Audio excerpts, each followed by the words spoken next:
Me dijeron que usted fue a Tilarán un día de estos a hacer campaña y que en Tilarán, es así, ¿verdad? Fue a Tilarán. Sí, correcto, sí fue a Tilarán.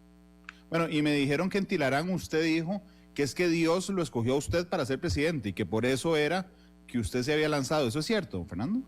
No, eso obviamente es totalmente falso lo que yo indiqué.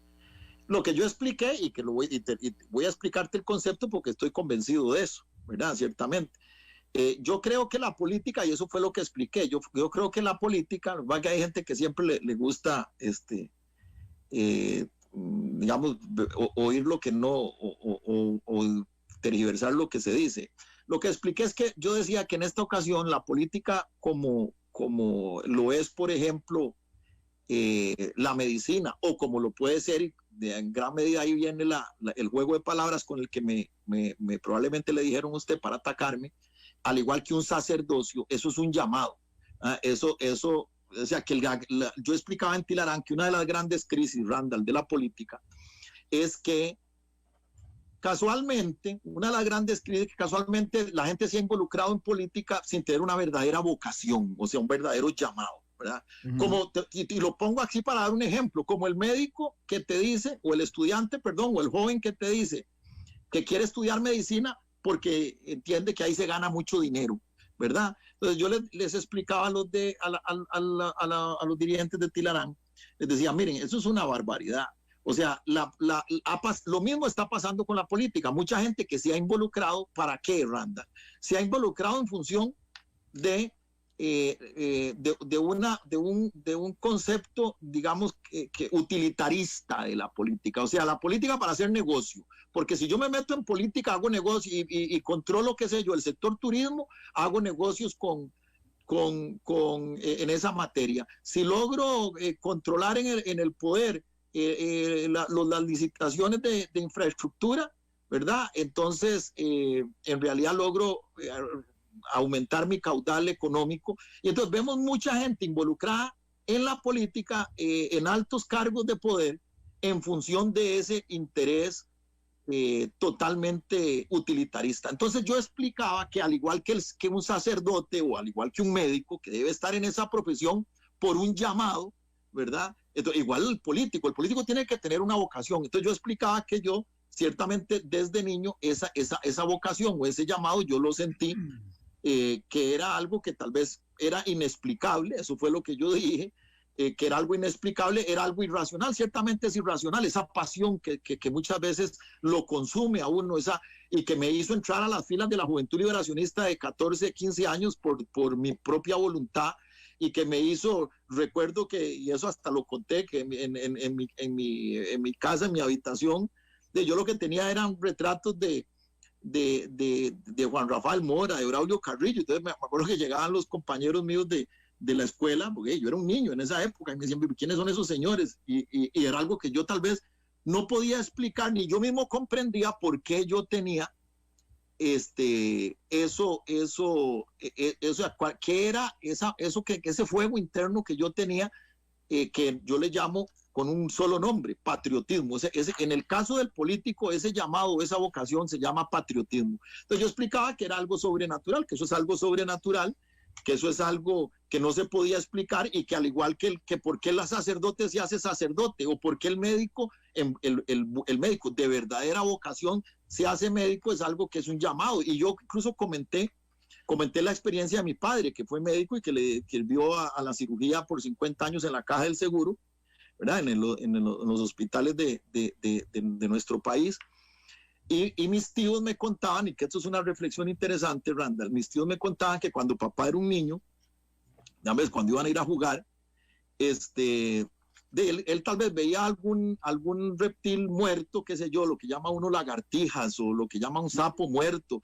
Dicen mis tíos, y mis tíos me contaban eso, que papá niño, un niño de la década de los 40 del siglo pasado, se detenía y abría el sapo muerto y lo empezaba a inspeccionar.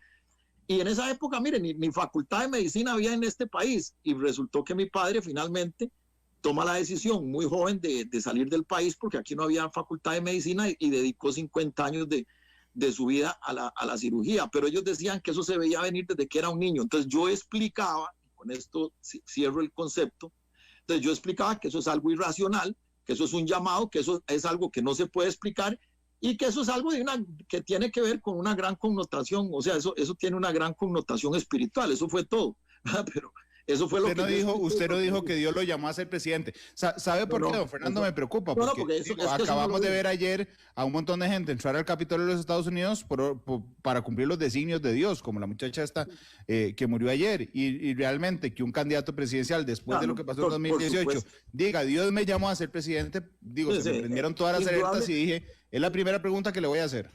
Sí, indudablemente ya está, creo que está bien aclarada y que es parte también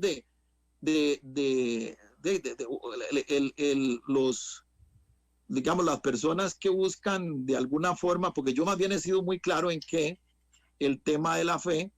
que usted es muy religioso, yo lo conozco, usted es muy religioso, usted es muy conservador religiosamente, lo que pasa es que yo aspiraría a dejar los temas por aparte.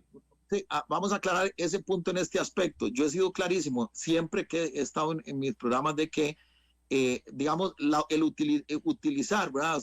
La fe como un mecanismo público digamos, la fe para la práctica, es cierto. Eso que usted está diciendo, pues, en el sentido de que yo practico mi fe, pues sí, eso ya es diferente, pero eso es dentro de mi fuero interno, íntimo. Claro. Pero yo siempre he sido crítico de los partidos que han utilizado la fe, y eso ha sido más bien clarísimo. Yo he sido muy crítico de los partidos ya no seculares, sino de lo contrario estaría en un partido, no estaría en un partido secular, como es Liberación, si yo tuviera esa convicción. Don Fernando, pero el día que yo lo conocí a usted, que fue en un programa de Matices de cara a la segunda ronda electoral de 2018, yo no sé si se acuerda, pero uno de los temas de esa entrevista era que usted prefería que Liberación le diera apoyo a uno de esos partidos que usted critica, que es el de Fabricio Alvarado.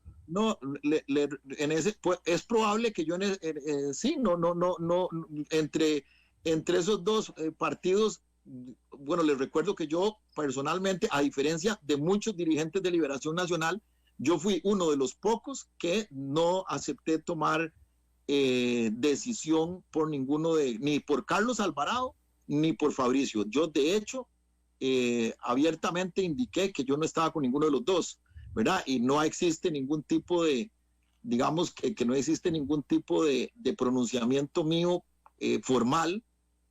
Ahora, usted es un muy buen periodista y yo recuerdo que usted me presionó a decir, no, pero dígame, don Fernando, pero de esos dos, alguno tiene que ser menos malo. Y entonces yo lo que recuerdo es que ciertamente dentro de dos opciones que no eran convenientes para mí, ¿verdad? Pero que ya estábamos, digamos, atrapados en una de esas dos, y yo le dije, bueno, mire, entre esas dos opciones, las dos me parecen totalmente inconvenientes, porque las dos son de un fundamentalismo ideológico gravísimo, ¿verdad? En el caso del PAC, de un fundamentalismo muy laicista, muy estatizante, muy regulador, muy pro impuestos, ¿verdad? Y el otro que utilizaba la fe para hacer política, ¿verdad? Entonces, ante esas dos opciones, me parecían ambas malas, pero si usted me obligó, como en aquella ocasión lo hizo, por su buena destreza como periodista, a que finalmente yo le dijera cuál era, digamos, como decía don Luis Friedman, el menos malo,